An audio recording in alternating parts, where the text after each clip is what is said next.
गिबि गिबियाव दिनै जोंहा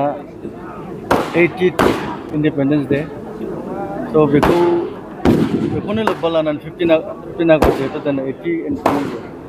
बेखौनो लोब्बा लानानै जोंनि ब्लक टीमा थांनाय 3 थारिखआव जों मिटिं खुंदों जाहाथे जोङो 2005निफ्रायनो मोनसे ब्लकआवहाय जोङो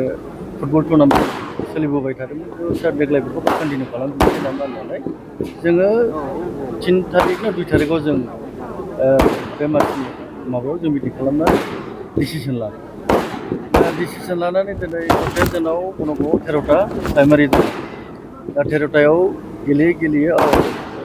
13टा प्राइमारि लोगोआव ब्लक टीमाव मोनसे देग्लायहाय पार्टिसिपेट खालामदों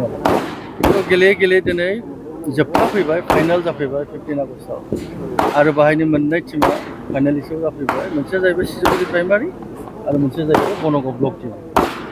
थ' दिनै फैयै फाइनालसिम जोबोद गोजोननाय मोन्दों दिनै जोंनि गेजेराव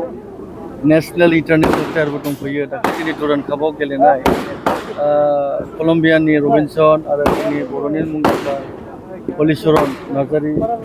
बिथांमोना दिनै बे फिल्डआव आगान होफैनो हादों जोबोद गोजोननाय मोन्दों मोनसे टिमजों फैदों बिसोरो सिजुगुरि प्राइमारिजों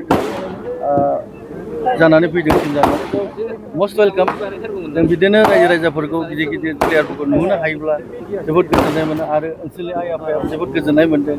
हलिचरनखौ बुंबाय थायो बा रबिनसन कलम्बियानि प्लेयार बेखौ बुंबाय थायो लोगोआव आरो दंबावो कलम्बियान प्लेयारफोर आरो रबिनसनाथ' जोंनि बर'नि जोबोद मुंदांखा मोनसे नाम मोनबाय बियो अनला दाउ इट्स भेरि फानि एन्ड भेरि इन्टारेस्टिं बिराद मोजां मोनोना अनला दाउ नाम मोनबाय बे अनला दाउखौ जोबोद जायो जाहैबाय बियो दा बे मोनसे बर'नि नाम मोनबाय बिथाङा स' दिनै जोंनि बे फोथाराव इन्डिपेन्डेन्स डे सेलिब्रेसनाव जोंनि गन'गाव ब्लक कमिटिनि मोनसे फुटबल टुर्नामेन्टआव बिथांमोना नुजाफैनानै जोबोद गोजोननाय मोन्दों आरो ओनसोलनि आइ आफा रायजो राजाफोरा जोबोद गोजोननाय मोन्दों स' निस्सय दिनैनि जोंनि गेमा मोजाङै जागोन आरो मोजां जागोन एक्सुवेलि जोङो बे टुर्नामेन्ट अरिजिनेल जोंनि टारगेटआनो जाहैबाय ओनसोलाव समस्थियाव जोङो गथ'फोरखौ इयुथफोरखौ जोङो मोनसे बोरै जोङो लाबोनानै मोजां प्लेयार बानायनो हानो मोनसे इनकारेजमेन्ट बिसोरखौ जों होनो हानो जों सेस्था खालामगासिनो दं आरो जोंनि सबसे गोरलै स्पर्ट्सआनो जाहैबाय जोंनि बिटिसि ओनसोलाव फुटबलानो सबसे गोरलैसिन टुर्नामेन्ट स्पर्ट्स जों बेनि जरियै जाहाथे जों मोजां गेलेनानै जों नेसनेल लेभेलसिम लांनो हायो आरो लांनानै जाहाथे जोंनि गथ'फोरखौ जोङो नेसनेल लेभेलाव गेलेनानै मोनसे गिदिर मुंदांखा फेमास प्लेयार खालामलांनो हायो जों बेखौबो नाजागासिनो दङ आरो बेखौ जोंनि मानगोनां हाग्रामा सारा जोंनि बिटिसि ओनसोलाव बे इयुथ्सफोरखौ जों बोरै फोथांलांनो मोजां लामाखौ जों बोरै दिन्थिलांनो हायो फरायनायजों लोगोसे फरायनायावबो सुबिदा होनो नाजागासिनो दङ आरो बिदिनो स्पर्ट्स कालचार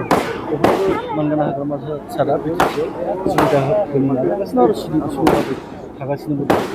थ' गतिके बेखौनो लोब्बा लानानै जों दिनै ओनसोलनि गेलेग्रा गथ'फोरखौ हौवायानो जा हिन्जावानो जा बयखौबो खावलायो जाहाथे बयबो फैनानै बेबायदि टुर्नामेन्टआव पार्टिसिपेट खालामफैयो प्राइमारि वाइज जाहाथे गावनि रोंगौथिखौ देखायनानै देनांहाय मुंदांखा प्लेयार जालाङो आं बेखौ गन'गाव समस्तिनि एमसिएल